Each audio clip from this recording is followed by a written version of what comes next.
Okay, I'm going to try to knock out a video real quick. This is going to be an update to the swing and the tuck into the tuck drill and explain what it is and the fact that it's not just about your arm. It never really was about your arm.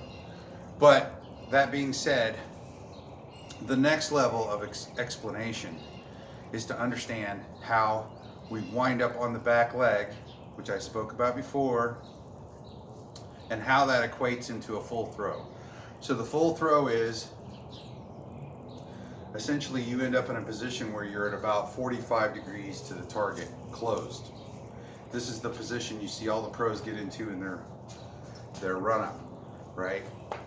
About 45 degrees closed. That we put your right leg in front of your left leg in the 45 degrees. That simulates an X step. Not really moving the upper body, the lower body is X stepping. Now you're just gonna have to throw out everything you ever learned about the X step because it's not what it appears to be. All the X step is one foot on the ground and the other foot hovering in front of that one. That's all it is. It's this position, and at some point it's this position. It is the right leg moving from the center of your body, so now you can stand on one foot. And if I continue to stride toward the target and stay right where I am, my weight transfers. And in fact, it is not this. It is this. So my student Evan calls that reaching for the ground. Instead of moving your upper body to be over the top of your right leg, we're going to shift our weight by moving the weight of that leg over to the right and leave the upper body in the center. Okay, so swing into the tuck. So simple, can't get anybody to do it. The people that do it get better because they understand that it's a swing of the chest. The arm is staying right out in front of the chest, and the swing is starting from the lower body. So if you take your left leg and put it behind your right leg, and you're at 45 degrees, right? Your arms straight out from your chest. And again, this would be the same as this position. We haven't started winding up yet. There is no wind up. The wind up starts as we stride. This is by definition leading with the lower body. Talking about sequencing. If I go this way and go this way at the same time, I just led with my lower body. So the good players start at approximately 45 degrees, and as they start to turn back onto their right leg and onto their hip, they don't reach full extension until they've actually they don't reach full rotation. Oh, and another thing, I don't move the disc. I don't advocate that people move the disc and go, I'm going to go over here and then stick it out, or I'm going to go over here, stick it out, go back here. Just leave it out in front of you. It'll do the work all by itself. I do the Dave Dunna pace, which is the only thing I care about is my elbow. How far my elbow gets back. I move this whole thing as a unit. Okay, so how do you get that sequence? It's super easy.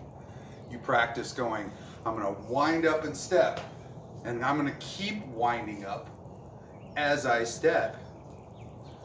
Winding up, step, and you've got all that tension built up. It's got to release. And if you haven't moved your head, it will release in rotation. You'll end up in a rotated the whole throw is done in a very small space vertically of your spine. So if you practice the swing into the tuck, it goes left leg, back around, I'm swinging back, I'm stepping forward.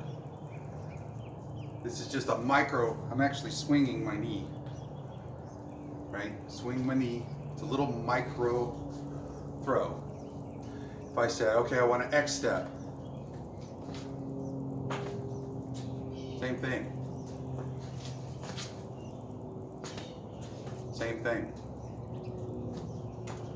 The throw is done over the left side.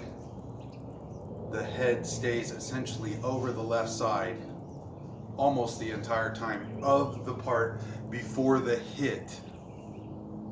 If you can see, my head is still basically over my left foot, not over my right foot. So the sequencing being, we're going to simulate an X step. Put your right foot in front. That's your X step. Lift your right foot up. Let it swing. You're going to be at 45 degrees. This is your start position. We can move around.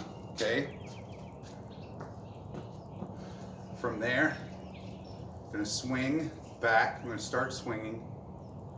Get some momentum swinging, but there has to be enough left that even as you stride forward, you're still going in backwards in rotation.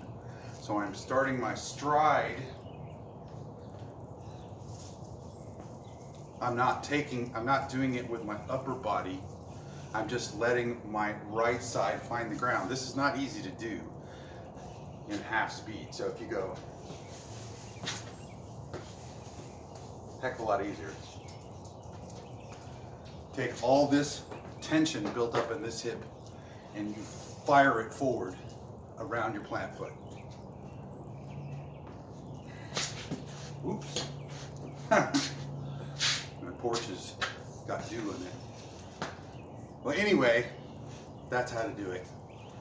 And that takes care of the concept of understanding how do you lead with your lower body.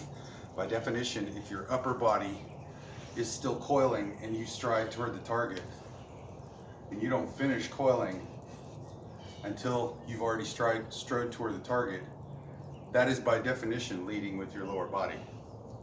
And the other thing is you cannot take your weight shift over with your foot or you'll kill that. You can't get out of that over this leg. You'll end up in this splayed position where everything locks up, which I see a lot of my students in this position. Nothing's moving.